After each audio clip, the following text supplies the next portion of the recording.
After the new season, Adventures Abound, Open Great League has been incredibly diverse.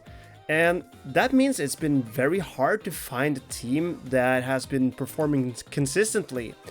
But one of the teams that I saw that did very well for other trainers was a team with Shadow, Kanto Ninetales, Lickitung and Serperior. I stole this team from Though Tactical, but apparently there's a player called Pranav who invented this team first, at least made it popular. And you're using... Lickitung covers Canine's weaknesses to a fair bit, especially against like water types. Lickitung usually has a playable matchup. And Serperior of course walls them off. The biggest problem for this team are dragon types, especially in the front, and Guzzlord specifically, because dragons resist both Ninetales' moves and also Serperior's. And Guzzlord also resists the licks from Lickitung. But Shadow Kanto Ninetales was able to pick up a lot of neutral leads for me, and even in this matchup against Talonflame, you're fighting back pretty well against a very awful lead. And as you can see, I've thrown one Weather Ball, and the Talonflame was already in like the yellow, had lost over 50% of his health. And in this matchup, we see the biggest fear of this team, the Guzzlord. We're lucky that they let Scorching Sands through, so that Lickitung is able to take it out.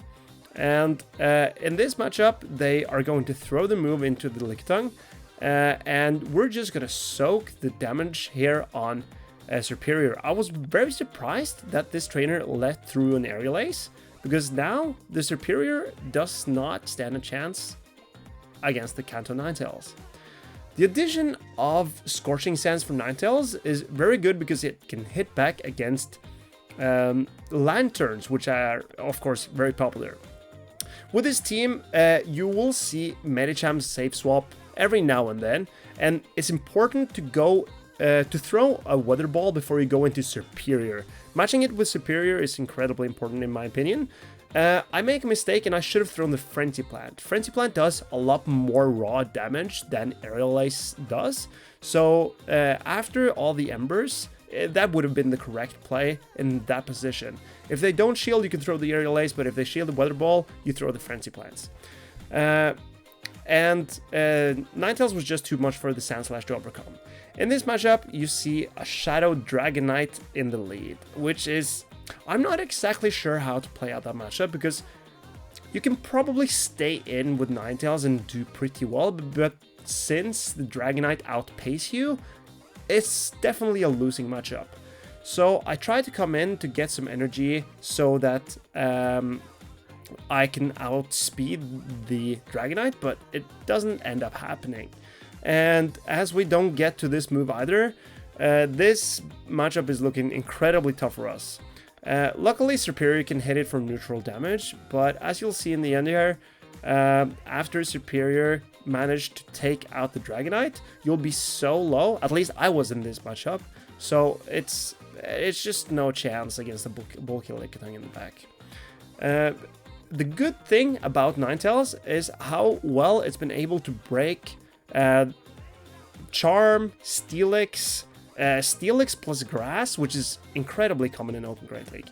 And in this trainer safe swaps a Carbink, and here I do a very risky play and farm down, which I wouldn't recommend. I trusted my IVs and got lucky, but I don't really recommend this. And the trainer is just gonna top left, because it's no way they're gonna be able to take out my K9. So here we see the Lantern, and in this battle, when you safe swap Lickitung and are met by Serperior, you can win that matchup. The zeros are still wins for the Serperior, but you can win every equal shield scenario with the Lickitung.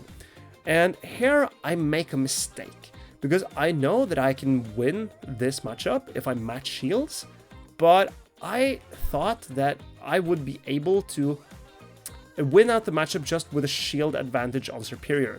I was hoping to catch a move, and here I make the biggest mistake, because this, of course, it's a bad matchup if I flip switch, I'd won this cleanly. But here, I throw the Aerial Ace. Instead of just shielding the Disarming Voice and throwing the Frenzy Plant, I ended up being taken out by the Skeledirge. That leaves me with nowhere near enough HP to actually be able to take out the Lantern. If I just threw the double Frenzy Plant, I believe I would have won that game. You will also face a lot of Medicham leads, and yes, this is a neutral matchup, but it's not a very convincing one. Medicham, of course, as we all know, it wins out almost every neutral matchup in the Great League. So I like to go up to a Scorching Sands and bait, and this player, they have Power Punch. I got a bit lucky by not shielding the Power Punch, but I had to swap and just pray that Serperior was able to do something in the back. And up shields, it took out the Medicham, and I didn't want to take boosted Ice Punches. And here, I was very surprised that the player didn't that the player didn't throw the Icy Wind immediately, and that's why I swapped into K9, so they got even more farm, which was absolutely awful for me.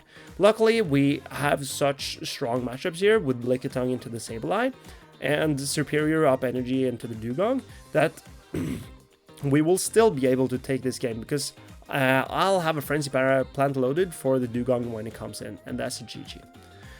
As I mentioned, K9 breaking up Steelix and Grass Cores is incredibly helpful in this meta. Most Steelix stays in, and I would recommend maybe even shield the Steelix, I don't know. But this is a team you'll see every now and then, which is Steelix, Pelipper, and Serperior. And Lickitung is very good in the back. Sometimes they swap out, sometimes they stay in. It's and this way of playing it makes me a bit. I'm not sure if it's the best way to do it, because if you just let it go, the Lickitung can usually handle the Pelipper, but it's we got a bit lucky that the player wanted to shield his Serperior here, and that sets up the our Serperior to sweep in the end game. And GG trainer, it's just what let us win. And I've also seen a G-Fisk lead, and when there's a G-Fisk lead, you can be confident there's also a grass in the back. Probably Trevenant. At least Trevenant's the most common Pokemon that I've seen behind the G-Fisk. Some people are still living and playing the teams that they ran before the Adventures Abound update. Here we managed to get a Weather Ball through, and with Noctowl this low, it's possible for us to go into Lickitung to neutralize it. And maybe I should have thrown the Body Slam immediately here, but I end up being taken out, and then we come in with the K9. This time, it's not a Grass type in the back, but it's Lantern. And Lantern has an awful matchup against Superior, and G-Fisk is so low that we're able to take them both out and win the game. That's the team. It carried me pretty well. I think it's a very balanced and cool team with some very strong Pokemon, and I recommend you just try it out. If you like it, please leave a comment on the video saying how you find it, and I'll see you in the next one.